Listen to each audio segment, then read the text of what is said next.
Question क्या कह रहे हैं, एक साइकिल की कीमत 20% की घटोतरी पर उसकी खरीदारी मांग में 20% की बढ़ोतरी होती है, दुकानदार की बिक्री पर क्या असर पड़ता है। ठीक है, क्वेश्चन को पहले समझिए। क्या कह रहा है, 20% की घटोतरी मतलब 20% का घाटा होता है, फिर कहता है कि 20% की बढ़त होती है, तो दुकान पे क्या असर पड़ेगा, मतलब दुकान पे असर करने मतलब दुकान पे क्या कमी होगी। ठीक है, नहीं बिक्री में क्या कमी होगी, ये आपसे पूछा क्वेश्चन है आपका कि बिक्री में कमी, तो बिक्री में कमी आपको निकालना है। ठीक है, क्वेश्चन आपको समझ लेना है, बस आपका आंसर आ जाएगा, बिक्री में कमी निकाल लेते हैं बेटा। देखिए जब भी इस तरह का क्वेश्चन आए, 20 यहाँ पे घटोतरी 20 बढ़ोतरी, तो क्या करेंगे बेटा, 20 गुणे करेंगे 20 बटे में क्या कर लेंगे 100, बस ये दोनों जीरो से दोनों जीरो कट जाएंगे, 2 दूना 4, यानी कितना आ जाएगा बेटा 4% की कमी, चूंकि आपने कमी निकाल, तो आपका ऑप्शन ए इसका करेक्ट आंसर हो जाएगा। अच्छा, जो भी क्वेश्चन मैं बताने जा रहा हूँ सारे क्वेश्चन आपके इंपॉर्टेंट होने वाले हैं। जो भी क्वेश्चन मैं बताऊंगी सारे क्वेश्चन पेपर में आए हुए हैं, किस किस तरह के पेपर में क्वेश्चन पूछे जाते हैं आज मैं आपको बताने जा रहा हूँ। आप वीडियो को लास्ट तक वॉच करना,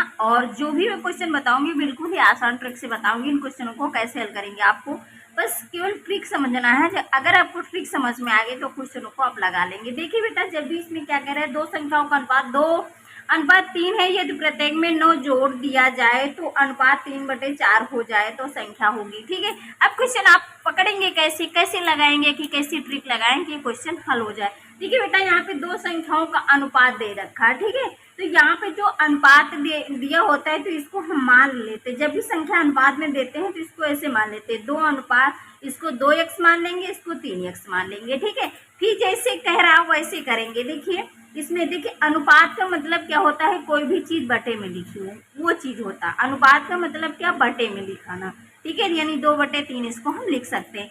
तो अब आपने समझ लिया। उसके बाद कह क्या रहा है, यानी कि यदि 2/3 है तो प्रत्येक में 9 जोड़ दिया जाए। अब जैसा प्रश्न कहता वैसे, यानी 2x/3 इसको हम लिख लेंगे। ठीक है, बराबर क्या कह रहे हैं, इसमें 9 जोड़ दिया जाए, तो इसमें हम 9 जोड़ लेते हैं। ओके, इन्होंने कहा 9 जोड़ देते हैं, तो अनुपात कितना हो जाता है, यानी जोड़ने के बाद आपको कितना मिलता है, यानी कि 3/4 ये कह रहा है आपसे। ठीक है, आपने इतना कर लिया। उसके बाद अब क्वेश्चन को हल करते, कैसे हल करते बेटा, इसका यानी 4 का इन दोनों में गुणा करेंगे, यानी 4 दूनी 8, यक्स लिखा तो यक्स लिखेंगे, इसका इसमें गुणा करेंगे, 9 चौको हो जाएगा 36, यहाँ बराबर है तो अब बराबर का चिन्ह लगाएंगे बेटा। ठीक है, इसका इसमें गुणा करेंगे और इसमें भी करेंगे, तो 3 का हो जाएगा आपका 9x और 9 त्रिक हो जाएगा आपका 27। देखिए चिन्ह भी देखना, प्लस में है तो सब प्लस में। आप क्या करेंगे, जो यक्स के जैसे ये यक्स इनको हम एक तरफ पक्षांतर कर लेंगे। ठीक है, यानी कि क्या करेंगे, यहाँ पे जैसे आपको दिया गया है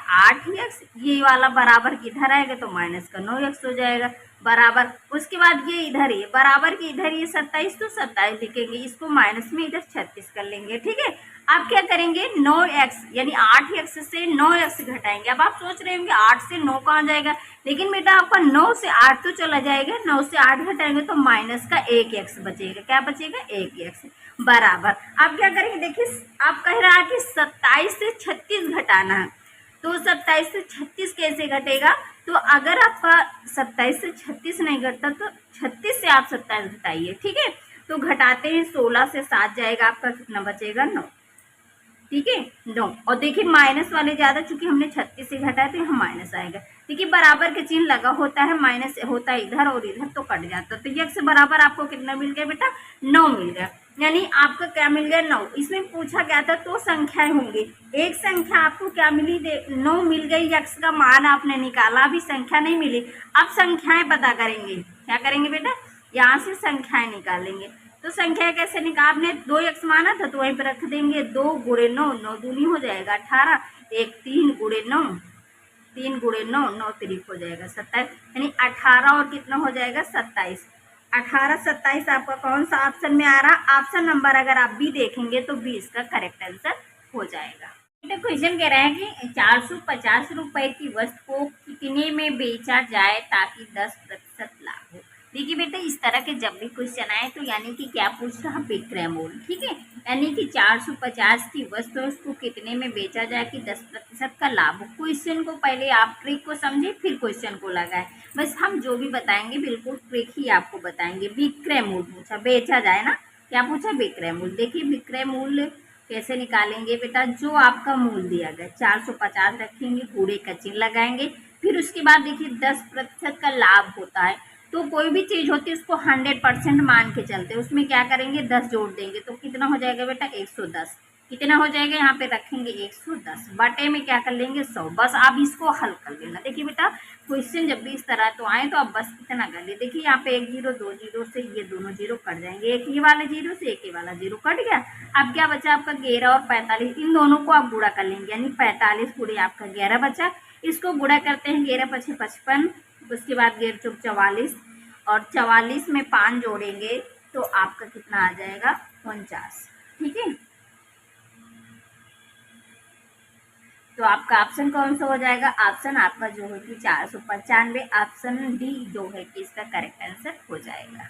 क्वेश्चन क्या कह रहा है कि यदि यक्ष का 23% 46 हो तो यक्ष का मान ज्ञात कीजिए। ठीक है बेटा, जैसे कह रहा है वैसे आप इसको लगा दीजिए। यक्ष का मतलब गुणा 23% प्रतिशत आप लिखेंगे और बराबर 46। देखिए बेटा, आप समझ रहे होंगे 46 कैसे आ गए हैं, बराबर में कैसे लिख दिया गया। ठीक है बेटा, यहाँ पे कामा लगा, यानी इतनी बात कहने के बाद इतने का इतना, ठीक है। तो इतने का जो भी करने के बाद कितना मिलता है 46, इन्होंने ये बताया। तो यहाँ से क्या करेंगे, एक्स की वैल्यू निकाल लेंगे। 23 बटे क्या हो जाएगा 100 बराबर हो जाएगा 46। ठीक है बेटा, यहाँ पे जो आपको दिया गया है ये प्रतिशत, प्रतिशत का मतलब होता है उसके बटे में आप 100 लिख सकते हैं। ठीक है, प्रतिशत होगा तो 100 लिख सकते हैं।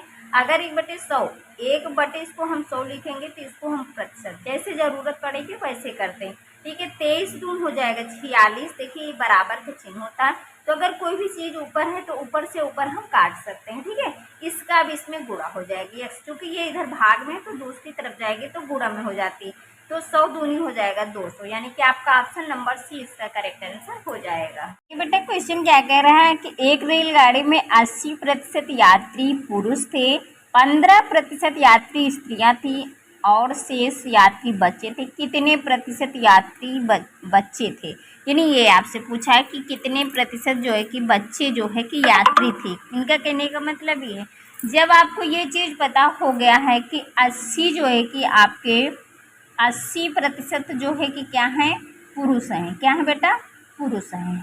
ठीक है, और प्लस उसके बाद क्या करेंगे 15%। देखिए पुरुष और स्त्रियों को क्या कर लेंगे बेटा, जोड़ लेंगे तो आपका कितना आ जाएगा 80, 90, 5, 95%। जब आपको ये पता, देखिए बेटा कोई भी चीज़ होती है वो क्या होती है आपकी 100%, उसको हम मानते हैं। ठीक है, ये 100 कहाँ से आ गया, 100% मान के ही चलते हैं इसको 100%। ठीक है, अब क्या करेंगे 100 से यानी 95 घटा देंगे, ये जो भी बचेंगे वो आपके यहाँ बचेंगे, बच्चे बचेंगे। ठीक है, जब आपने पुरुष और स्त्रियों को जोड़ लिया तो जो भी बचेंगे क्या बचेंगे, वो आपके बच्चे। तो बच्चे कितने प्रतिशत 5, जो कि आपका ऑप्शन नंबर डी जो है कि इसका करेक्ट आंसर हो जाएगा। किसी ने कि 1/5 का मान प्रतिशत में ज्ञात कीजिए। जब भी आपको बटे में संख्या दी हो और उसको प्रतिशत में ज्ञात करने के लिए कहें तो क्या करें, गुणे 100 कर लें। ठीक है, और प्रतिशत का चिन्ह लगा लें। ठीक है, 5 से काटेंगे, 5 दूनी 10, 0, यानी आपका आ गया आंसर कितना 20%। ऑप्शन नंबर जो कि आपका इसमें का 20 का करेक्ट आंसर हो जाए।